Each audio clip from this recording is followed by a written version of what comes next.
টাকার পাহাড় যার কাছে আছে তার কাছে পজিশন আছে, নাইলে সেই কথা কেন বলে টাকা দিলে কাঠের মূর্তিও হা করে? সে কেন বলে? সে তো কাঠের মূর্তিকেও হা করাইতে পারে টাকা দিয়া, ঠিক না? আল্লাহর কাছে সত্য এটাই। দুনিয়ায় টাকাওয়ালা হয়েও গরিবের মতো চলা যায় না। মানুষ দেখা বলবে ভিক্ষুক, শিক্ষিত হয়েও অশিক্ষিতের মতো ভাব ধরা যায়। প্রশাসনের লোক হয়েও ভিক্ষুক হওয়া যায় না? সিআইডি নাই, ভিক্ষুক বেশে চলে, পাগল বেশে চলে। ও তো সিআইডি, ও তো সরকারি কর্মকর্তা। দেখা যাবে অফিসে গেলে ওকে স্যালুট দিবে, কিন্তু আসামি দুনিয়াতে বাধ্যরা চলা যায়, কিন্তু আল্লাহর কাছে বাধ্যরা চলা যাবে না। এটা অস্তিত্ব দিছে কে? আল্লাহ। এটার ভিতরে সবকিছু সেট করছে কে? আল্লাহ। চালায় কে? আল্লাহ।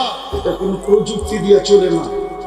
চ্যালেঞ্জ বিজ্ঞানের সাথে আমার, বিজ্ঞান আমাকে প্রমাণ করে দিতে পারবে না এটা কোনো প্রযুক্তি দিয়ে চলে। প্রযুক্তি দিয়ে যেরকম জিনিস চলে, মেশিন দিয়ে, ইঞ্জিন দিয়ে যেরকম গাড়ি চলে, ব্যাটারি দিয়ে যেরকম মোবাইল চলে, নেটওয়ার্ক যেরকম চালায়, এটা এরকম চলে। কেউ আমাকে বুঝাইতে পারবে না।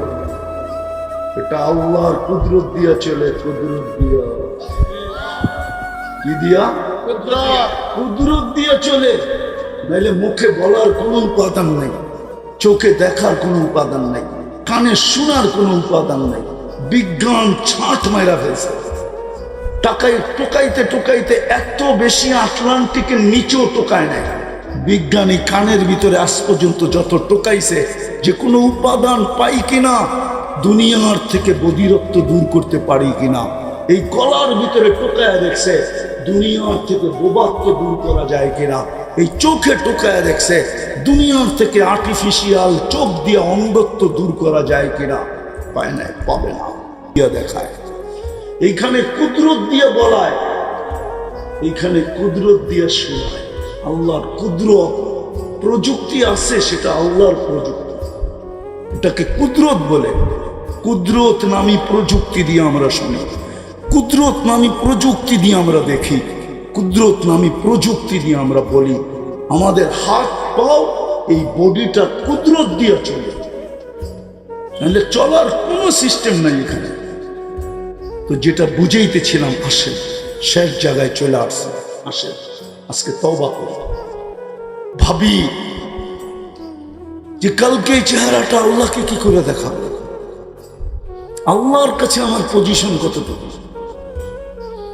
কতটুকু পজিশন আল্লাহর কাছে, অবস্থান কতটুকু? সারাদিন তো ভোগ করি আল্লাহরটা, দেহ ব্যবহার করি আল্লাহরটা।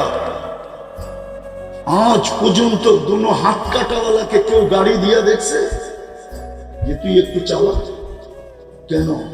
গাড়ি চালান কি দিয়া? পাও দিয়া, হাত দিয়া, পাও দিয়া কে দিছে? আল্লাহ। গাড়িটা যে কন্ট্রোল করেন রাস্তার ভিতরে, এই জ্যামের ভিতরে, এই ব্রেনটা দিয়া এটা কে দিছে? আল্লাহ। কাঠটা ব্যবহার করেন, আল্লাহ। মাসের শেষে কত বেতন গণেন কাঠটা দিয়া। একজনও তো এখানে নেই, না ব্যবসায়ী, না চাকরিজীবী, একজনও তো পাওয়া যাবে না, না শিল্পপতি, একজনও তো পাওয়া যাবে কিনা সন্দেহ, যে মাসের শেষে এই কথা বলে, মালিক, ও মালিক, তোর এই দেহটা দিয়ে 2 লাখ কামাইলাম, 2 লাখ তো তোকে দিব না, চলো তোকে 200 টাকা দিলাম। প্রশ্নও বলতে পারেন বা কথা বলার ভঙ্গিও বলতে পারেন। কার কি পজিশন দুনিয়াতে, এটা আমার বলারও বিষয় না, ভাবারও বিষয় না। দুনিয়াতে প্রত্যেক মানুষের একটা পজিশন আছে। পজিশন বোঝেন তো? অবস্থান। চাই গরিব হোক, চাই ধনী হোক, একটা ঝাড়ু যে দেয় তারও একটা অবস্থান আছে, পজিশন আছে। দুনিয়ায় কার কি পজিশন আছে এটা আমার বিষয়। আমার বিষয় হলো এটা ভাবার বিষয়, চিন্তা করার বিষয়, যে আল্লাহ অস্তিত্ব দিলেন, অচিরেই আমরা এখান থেকে চলে যাব।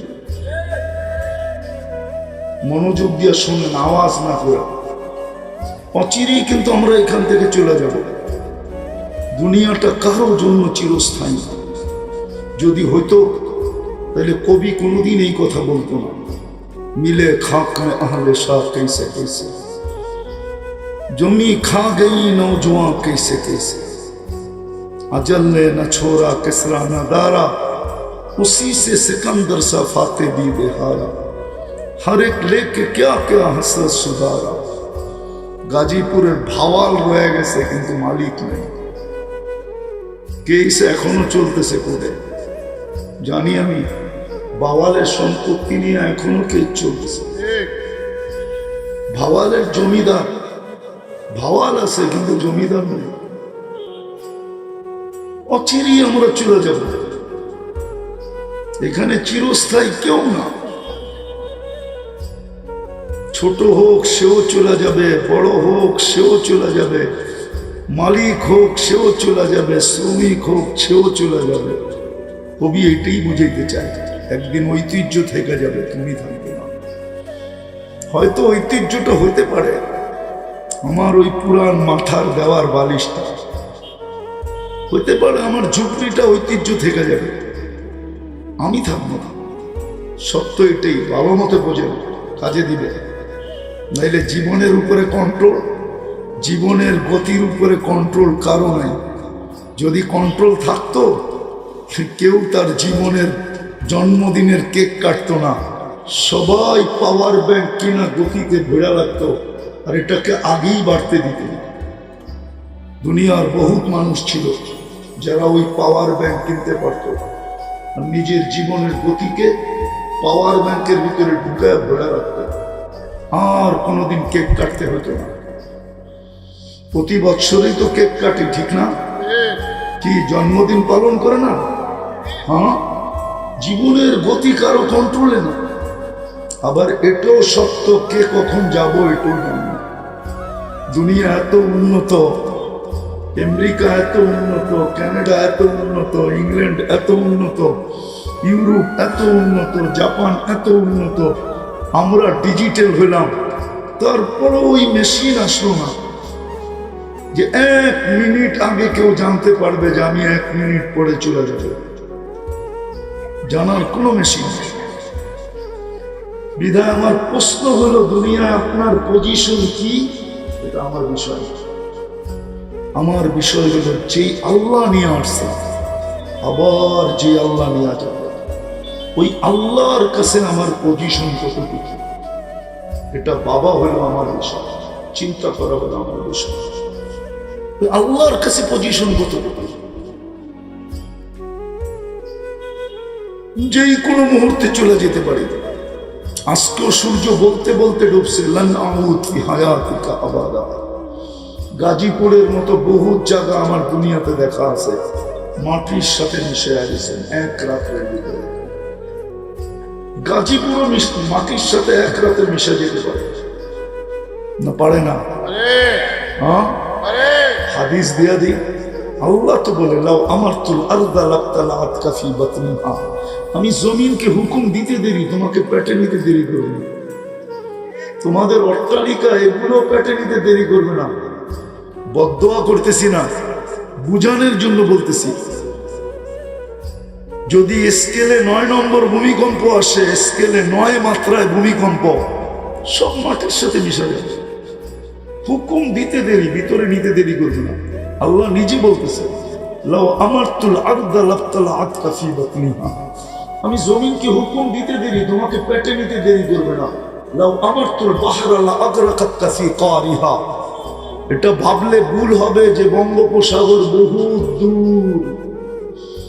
একদিকে তাকাইলে দেখা যায় কক্সবাজার, আরেক দিকে তাকাইলে দেখা যায় কুয়াকাটা। আমরা গাজীপুরে, আল্লাহ বলে হুকুম দেরি দিতে দেরি, তোমাকে তলদেশে নিতে দেরি করবে। আল্লাহ বলে, লাউ আমারতুল মালাইকা লা আহলাকাতকা, আমি যদি ফেরেশতাকে হুকুম দেই, তোমাকে সাইজ করতে সময় নেবে না। সবার সাথে অগণিত ফেরেশতা আছে, ডেলি বডিগার্ড হিসাবে 20 জন থাকে। এই দেহটাকে পরিচালনা করার জন্য অগণিত থাকে। আল্লাহ বলে হুকুম দিতে দেরি, তোমাকে সাইজ করতে দেরি করবে না। বিশ্বাস হয় না? চলেন আমার সাথে প্লেনে ডেড সি দেখা আছে, জর্ডানে রাখা আছে, 100 কিলোমিটার লম্বা, 5 কিলোমিটার চওড়া। আমি তো চোখে দেখা বলতেছি, চলেন দেখা আসে। চোখের পলকে উল্টায় মেরে দিছে, বাস সারা বাহরান মাইয়িতান ইলা ইয়াউমিল কিয়ামা, কিয়ামতের পর্যন্তর জন্য ডেড সি, মরা সমুদ্র, মানুষ পড়লেও ডুবে না। ওইখানে বসে পেপার পড়াবে, যান দেখা আসেন। এই জন্য কথা অল্প হবে। রাত্র 11টার উপরে বাঁচতে চলছে, দীর্ঘ রাত পর্যন্ত কথা বলা অভ্যাস না, আর সমচীন না।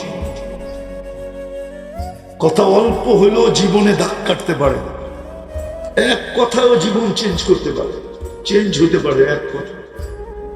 2-4টা দেখাই হাদিস থেকে। বনি ইসরাইলে এক বদমাস ছিল, বদমাস, নাম ছিল কিফিল। প্রতিদিন ব্যভিচারের পিছে বর্তমান টাকায় 50 থেকে 60 লক্ষ টাকা খরচ করত। একদিন এক মেয়েকে নিয়ে আসছে, কামরায় ঢুকায় দিয়ে বসে আমি প্রস্তুতি নিয়ে আসতেছি। যখন প্রস্তুতি নিয়ে আসছে তো দেখতেছে কোনায় বসে যারও কাতার কাঁদতেছে। তো বলতেছে, ওই মেয়ে কাঁদিস কেন? জোর করে তো আনি না, টাকা দিয়েই তো নিয়ে আসছি। কাদার কারণ কি? বলছে, শুন কিফিল, আমি বাজারি মেয়ে না, বিপদের কারণে তোর হাতে ধরা দিতে বাধ্য হচ্ছে, কিন্তু কাঁদতেছি কেন জানিস? এই চেহারাটা কালকে আল্লাহকে কি করে দেখাবো। বলছে, এখন পর্যন্ত তো তোর গায়ে আঙ্গুলও দিলাম না, হাত তো দূরের কথা, আঙ্গুলের ছোঁও দিলাম না, আর জীবনে একবারই যদি তোর এই অবস্থা হয়, তাহলে কাল কিয়ামতে আমার কি অবস্থা হবে? আমি এই চেহারাটা আল্লাহকে কি করে দেখাবো? তীর মারলেও মনে হয় এত বড় আঘাতের সাথে দিলে লাগতো না, শরীরে লাগতো না, এত জোরে তার দিলের ভিতরে লাগছে।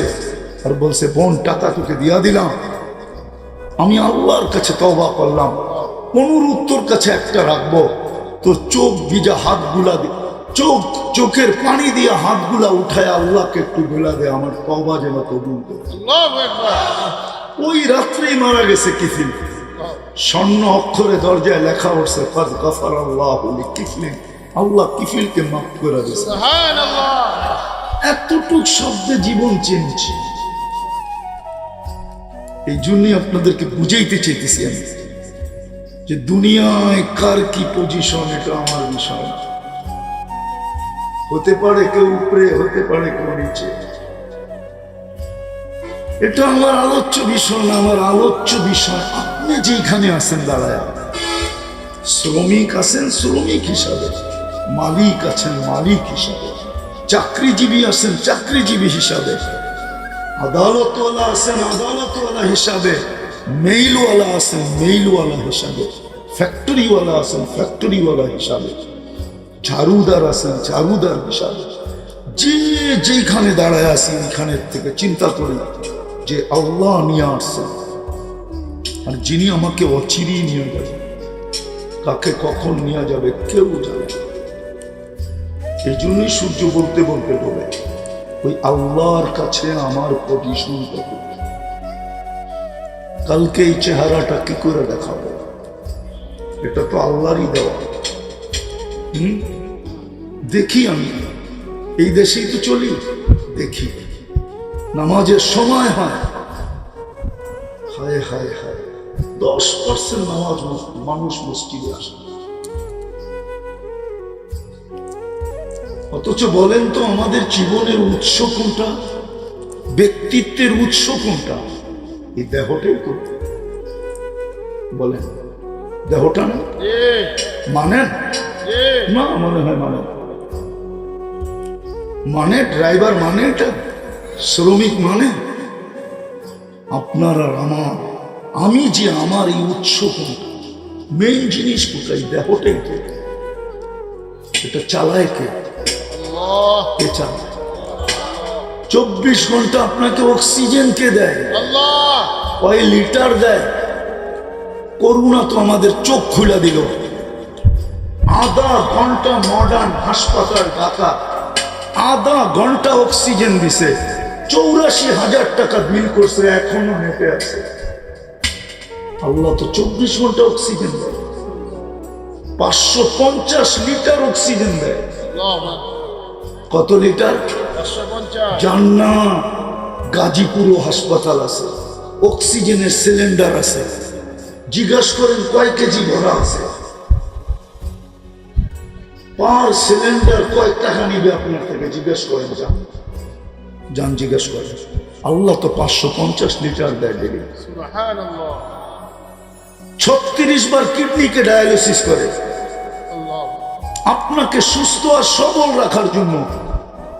1 পয়েন্ট কমায় দেখ না, 1 পয়েন্ট বলুক না, এরা শহরে বাস করে, বড় বড় পদ নিয়ে চলে, বলুক 1 পয়েন্ট যদি কমায় দেয় কিডনি, 1 পয়েন্ট, সারা রাত্রের ঘুম উড়ে যাবে যে 1 পয়েন্ট কমে গেছে। ডাক্তারের মাথা ব্যথা শুরু হবে, কালকেই দেখা যাবে পয়সা থাকলে টিকিট কেটে বিদেশে পাড়িয়ে দিছে। 24 ঘন্টায় 36 বার কিডনি ডায়ালিসিস।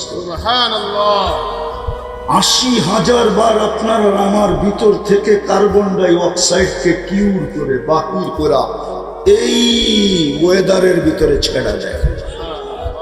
80,000 বার বাইর করে, 80,000 বার। গাজীপুরের মানুষ একটু বোঝেন। আমি সব জায়গায় চলে আসছি, কালকে কর্মদিবস, এত লম্বা বয়ান উচিত না, 11টার ভিতরে কমপ্লিট করাই উচিত, 11টার উপরে নেওয়া উচিত না। 3 দিন করেন, 4 দিন করেন, বক্তা বেশি থাকলে 4 দিন করেন, কিন্তু বেশি সময় না। এই জন্য আমি কথা গুছায় নিতেছি।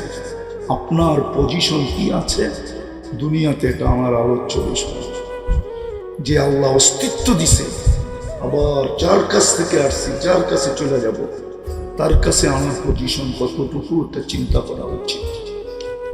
মৌত আসার আগে উচিত, মৌত চলে আসলে আর কাজে দিবে না। এই উম্মতের জন্য ফ্যাসিলিটি আছে, কণ্ঠনালীতে রু আসার পূর্ব মুহূর্ত পর্যন্ত ভাবার সুযোগ আছে, চিন্তার সুযোগ আছে। চিন্তা যদি কপালে ভাঁজ ফালাইতে পারে আর মুখ দিয়ে যদি শুধু বাহির করতে পারে যে হায় কল্লাম কি, রব্বে কাবার কসম, যদি হায় বাহির করতে পারে যে হায় কল্লাম কি, আমি হাদিসে কুদসি দিতেছি, আল্লাহর বাণী।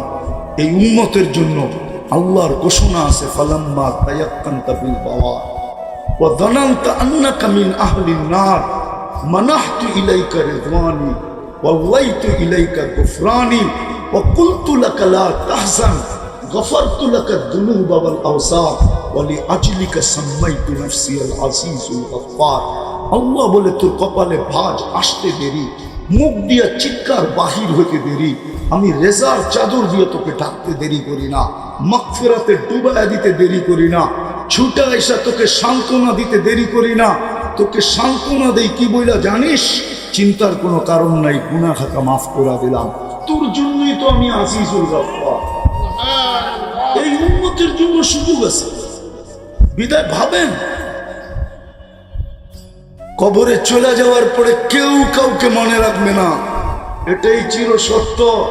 যদি মনে থাকতো বাবা, তাহলে প্রতিদিন বাবার জন্য 2 রাকাত নফল পড়তো। এখানে একজনও পড়ে না, না আমার পাশে, না ডাইনে, না বামে, না সামনে, না পিছে, না যত দূর আমার আওয়াজ যাইতেছে ঘরের অন্তরালে, কেউ বাবার জন্য 2 রাকাত পড়ে। বুঝা গেল বাবা ভুলা গেছে, মা ভুলা গেছে। মানুষ কতক্ষণ মনে রাখে? প্রবাদ বাক্য তো সত্য, চোখের আড়াল হতে দেরি, মনের আড়াল হতে দেরি হয়। চোখের আড়াল তো মনের আড়াল। কেউ 2 রাকাত পড়ে না, কেউ 2 টাকা দিয়া প্রতিদিন সকালে ওইটা 2 টাকা দান করা দিন শুরু করে না যে মার নামে 1 টাকা, বাবার নামে 1 টাকা দিলাম। আজকে সকালে ঘুমের থেকে উঠার পরে তারপরে সে ওই দিনের কাজ শুরু করলো। আছে এই গাজীপুরে বাপের সম্পত্তিতে নিজে জমিদার, নিজে 1 ছটাকও কিনতে পারেনি, বাপের জমিতে জমিদার। রাগ হয় না, পায়ে হাত রাখি, কিন্তু ঘরে ঢুকার পরে মনে ওঠে না, একবারও বলে না হায় বাবা ছিল বাবা নাই। না জানি কবরে কি অবস্থা আছে, এই শব্দটা পর্যন্ত মনে পড়ে না। পড়ে আপনাদের? পড়ে না। বিদায় কেউ মনে রাখবে না।